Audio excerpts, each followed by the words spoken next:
വടക്കേക്കാവിലെ രുദ്രകാളിക്ക് പുനഃപ്രതിഷ്ഠ. ശ്രീ ധർമ്മശാസ്താവിൻ്റെയും വയത്തൂർ കാലിയാർ അപ്പൻ്റെയും വലഭാഗത്ത് അമ്മയ്ക്ക് ആരൂഢം. കണ്ണാടിപ്പറമ്പ് ശ്രീ ധർമ്മശാസ്ത്ര ക്ഷേത്രത്തിൽ സ്വാത്വിക ഭാവത്തിൽ ഭദ്രകാളിയായി, ക്ഷേത്രസങ്കേതത്തിലും രൗദ്രഭാവത്തിലുള്ള രുദ്രകാളിയായി വടക്കേക്കാവിലും മഹാദേവി കുടികൊള്ളുന്നു. വൻമരങ്ങളും വള്ളിപ്പടർപ്പുകളും നിറഞ്ഞ കാനനത്തിൽ അമ്മ വനദേവതയായി പരിലസിക്കുന്നു. നട്ടുച്ച നേരം എംബ്രോൻ പാളത്തു കഴകപ്പുരയിൽ നിന്ന് ചുറ്റിക്കെട്ടി കലശം ശിരസിലേറ്റി ഓംകാരം മുഴക്കി മദ്യവും കോഴിയുമായി അവിടെയെത്തി വഴിപാടായി ശാക്തേയ സമ്പ്രദായം അനുസരിച്ച് ഗൂഢപൂജ ചെയ്യുന്ന പുണ്യസങ്കേതം. സാധാരണ സമയത്ത് പോലും ആവശ്യക്കാർക്ക് മാത്രമേ പ്രവേശനം പാടുള്ളൂ എന്നാണ് ചിട്ട.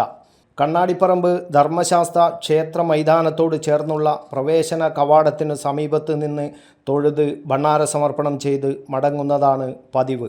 ധർമ്മശാസ്താവിൻ്റെ പിറന്നാളിനും ശുദ്ധികർമ്മവും പ്രതിഷ്ഠാകർമ്മവും നടക്കുന്ന അവസരങ്ങളിലും മാത്രം ചടങ്ങുകൾ ദർശിക്കാൻ ഭക്തജനങ്ങൾക്ക് അവസരമുണ്ടാകും. മഹാകാളിയായും ശക്തി പരമേശ്വരിയായും കുടികൊള്ളുന്ന മഹാദേവി കണ്ണാടിപ്പറമ്പ് ദേശത്തിൻ്റെ ഐശ്വര്യഹേതുവായി പരിലസിക്കുന്നു. വടക്കേക്കാവിൽ കുടികൊള്ളുന്ന രുദ്രകാളി രൗദ്രമൂർത്തിയാണെങ്കിലും ആശ്രിതവത്സലയും അഭയവരദായിനിയുമാണെന്നാണ് വിശ്വാസം. കാലത്തിൻ്റെ കുത്തൊഴുക്കിൽ വടക്കേക്കാവ് ജീർണാവസ്ഥയിലായി.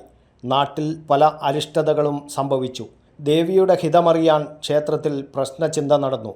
കാവ് നവീകരണത്തിന് വഴി തുറന്നു. നാടുണർന്നു. നാട്ടുകാർ കൈകോർത്തു. 2023 ആഗസ്റ്റ് 11 തുടങ്ങിയ നവീകരണ പ്രവൃത്തിയാണ് പൂർത്തിയായത്. നമ്മുടെ പ്രധാന ക്ഷേത്രങ്ങളിലെ നവീകരണ പ്രവർത്തനങ്ങൾക്കൊക്കെ നാട്ടുകാർ പല രീതിയിൽ ആലോചിക്കുമ്പോഴും ഇത്തരത്തിലുള്ള പ്രവർത്തനങ്ങളൊന്നും തന്നെ സംഘടിപ്പിക്കുന്നതിന് വേണ്ടി പലരും മുന്നോട്ട് വന്നിട്ടും നടക്കാതെ ആരംഭത്തിന് വലിയ പ്രത്യാഘാതങ്ങളും പ്രതിബന്ധങ്ങളും ഉണ്ടാകുന്ന ഘട്ടത്തിലാണ് ഇവിടുത്തെ ഭക്തജനങ്ങൾ എന്താണ് കാരണം എന്ന് അന്വേഷിച്ചപ്പോൾ വിശ്വാസികളായ ആളുകൾക്കൊക്കെ മനസ്സിലായത് വടക്കേക്കാവ് ഭഗവതിയുടെ ഒരു വലിയ ദൈന്യത ഇവിടെയുണ്ട്. അത് പരിഹരിച്ചാൽ മാത്രമേ നമുക്ക് ഏവർക്കും എന്ത് കാര്യത്തിലേക്ക് മുന്നോട്ട് പോകാൻ കഴിയൂ എന്ന കാര്യം നമ്മുടെ ഇവിടുത്തെ ഭക്തജനങ്ങൾ ഞാൻ കമ്മീഷണറായ കാലത്ത് പറയുകയും ഉടൻ തന്നെ ആ പ്രവൃത്തി ഞാൻ ഓർക്കുന്നുണ്ട്. ഈ ഊട്ടുപുരയിൽ നിന്നാണ് നമ്മൾ അതിൻ്റെ ഒരു ആലോചന നടത്തുന്നത്. സുധീർ അപ്പോൾ പറഞ്ഞു, സാർ ഇത് വളരെ അടിയന്തരമായി ചെയ്യേണ്ട ഒരു കാര്യമാണ്, നിങ്ങൾ എന്ത് പ്രവർത്തനങ്ങൾ ഇവിടെ കാഴ്ചവെക്കാൻ ശ്രമിച്ചിട്ടും കാര്യമില്ല. അങ്ങനെ ഞങ്ങൾ എല്ലാവരും കൂടി ഈ സന്നിധിയിൽ വരികയും ഈ സന്നിധിയിൽ നിന്നെടുത്ത തീരുമാനമാണ് പെട്ടെന്ന് തന്നെ ഇത് നവീകരണം ആരംഭിക്കണമെന്നുള്ളത്. ഉടൻ തന്നെ അത് അങ്ങനെ പറഞ്ഞെങ്കിലും അത് എത്രത്തോളം മുന്നോട്ട് പോകുമെന്ന് എനിക്ക് പ്രതീക്ഷ ഉണ്ടായിരുന്നില്ല. പക്ഷേ ഒരാഴ്ചക്കകം അതുമായി ബന്ധപ്പെട്ടുള്ള തീരുമാനം എടുക്കുകയും ട്രസ്റ്റി ബോർഡ് എടുക്കുകയും കമ്മീഷണറോട് കത്തെഴുതി ആവശ്യപ്പെടുകയും ഉടൻ തന്നെ അനുമതി കൊടുക്കുകയും ചെയ്തു.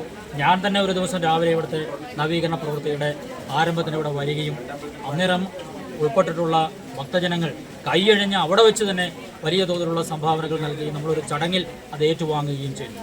വ്യാഴാഴ്ച രാവിലെ 11-നും 11:50-നുമിടയിലുള്ള ശുഭമുഹൂർത്തത്തിൽ അമ്മയ്ക്ക് പുനഃപ്രതിഷ്ഠ.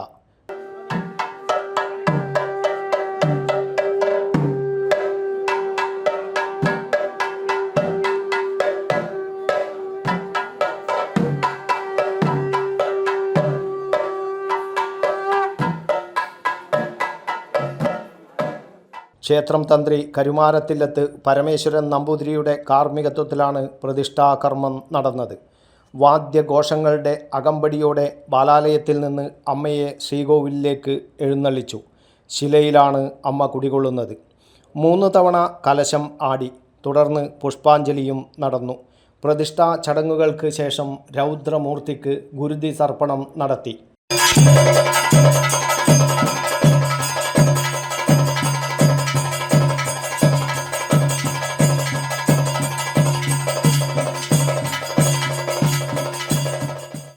തുടർന്ന് ഭക്തർക്ക് പ്രസാദം വിതരണം ചെയ്തു. പുനഃപ്രതിഷ്ഠയ്ക്ക് മുന്നോടിയായി ബുധനാഴ്ച പ്രാസാദശുദ്ധി, വാസ്തുബലി, പഞ്ചപുണ്യാഹം, ഭഗവതി സേവ, ബിംബപരിഗ്രഹം തുടങ്ങിയവ നടന്നു. വ്യാഴാഴ്ച രാവിലെ അഷ്ടദ്രവ്യ ഗണപതി ഹോമത്തോടെയാണ് ചടങ്ങുകൾ തുടങ്ങിയത്. തുടർന്ന് അനുജ്ഞാ കലശാഭിഷേകത്തോടെയാണ് അനിഴം നക്ഷത്രത്തിൽ ചിങ്ങം രാശിയിൽ പ്രതിഷ്ഠാകർമ്മം നടന്നത്. പ്രതിഷ്ഠാ ചടങ്ങിനെത്തിയ ഭക്തജനങ്ങൾക്ക് അന്നദാനമൊരുക്കിയിരുന്നു. ക്ഷേത്ര നിർമ്മാണ പ്രവർത്തനങ്ങൾക്ക് മേൽനോട്ടം വഹിച്ച പി സുധീറിനെ ക്ഷേത്രനടയിൽ വെച്ച് ആദരിച്ചു. മലബാർ ദേവസ്വം ബോർഡ് മെമ്പർമാരായ മധുസൂദനൻ, ജനാർദ്ദനൻ എന്നിവർ ചേർന്ന് ഉപഹാരം നൽകി. സംസ്ഥാന സർക്കാർ അഡീഷണൽ സെക്രട്ടറിയും മലബാർ ദേവസ്വം ബോർഡ് മുൻ കമ്മീഷണറുമായ P Nandakumar, Malabar Devaswom Thalassery division chairman T K Sudhi, ക്ഷേത്രം trustee board chairman B M Vijayan, executive officer Ramnath Shetty, trustee board അംഗങ്ങൾ, നാട്ടുകാർ തുടങ്ങിയവർ പങ്കെടുത്തു.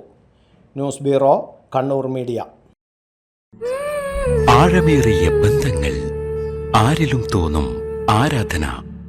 ആരാധന ജ്വല്ലറി, ബാങ്ക് റോഡ്, കണ്ണൂർ.